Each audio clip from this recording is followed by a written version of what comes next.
हमारे रुपया ठीक चल रही है और रुपया को ठीक चल रही है, बिल्कुल ठीक चल रही है। No, absolutely going fine sir.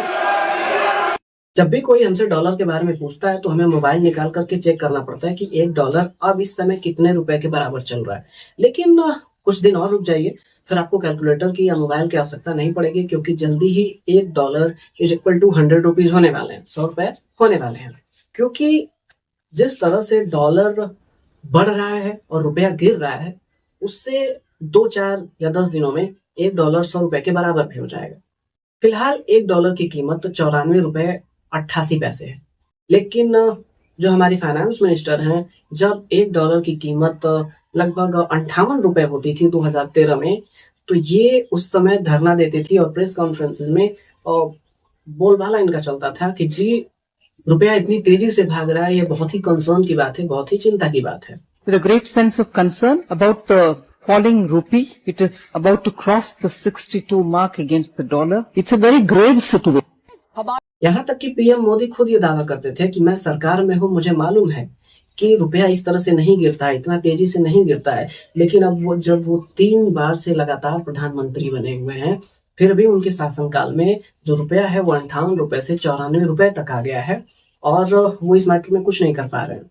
ये ऐसे नहीं होता मित्रों, मैं शासन में बैठा हूं, मुझे मालूम है इस प्रकार से रुपया इतनी तेजी से गिर नहीं सकता। अरे ये नेपाल का रुपया नहीं गिरता है, बांग्लादेश की करेंसी नहीं गिरती है, पाकिस्तान की करेंसी नहीं गिरती, श्रीलंका की करेंसी नहीं गिरती। क्या कारण है हिंदुस्तान का रुपया पतला होता जा रहा है?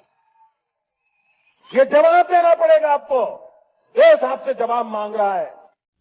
हालांकि इसके लिए सिर्फ बीजेपी ही जिम्मेदार नहीं है, और भी जो पार्टियां हैं वो भी जिम्मेदार नहीं है। चाहे वो पीएम नेहरू का शासनकाल रहा हो, उसमें जो डॉलर था वो 1 डॉलर 3 रुपए के बराबर था 1947 में। कांग्रेस की ही पीएम रही इंदिरा गांधी, 1980 में 1 डॉलर 8 रुपए के बराबर हुआ करता था।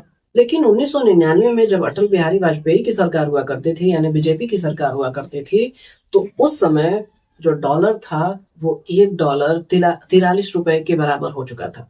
2013 में जब मनमोहन सिंह प्रधानमंत्री हुआ करते थे, उस समय भी 1 डॉलर 58 रुपए के बराबर हुआ करता था, और उसी समय निर्मला सीतारमण बहुत जोरों शोरों से धरना दिया करती थी कि रुपया बहुत तेजी से गिर रहा है, और उनको इस बारे में बहुत ज्यादा कंसर्न हुआ करती थी। और सिर्फ बीजेपी ही नहीं, जितनी भी सरकारें आई, सारे लोगों ने यही आश्वासन लिया कि जी रुपया जो इतनी तेजी से गिर रहा है, हम उसको वैल्यू इतना जल्दी से गिरने नहीं देंगे। लेकिन कोई सरकार काम नहीं कर पाई और रुपया जो है वो गिरता चला गया।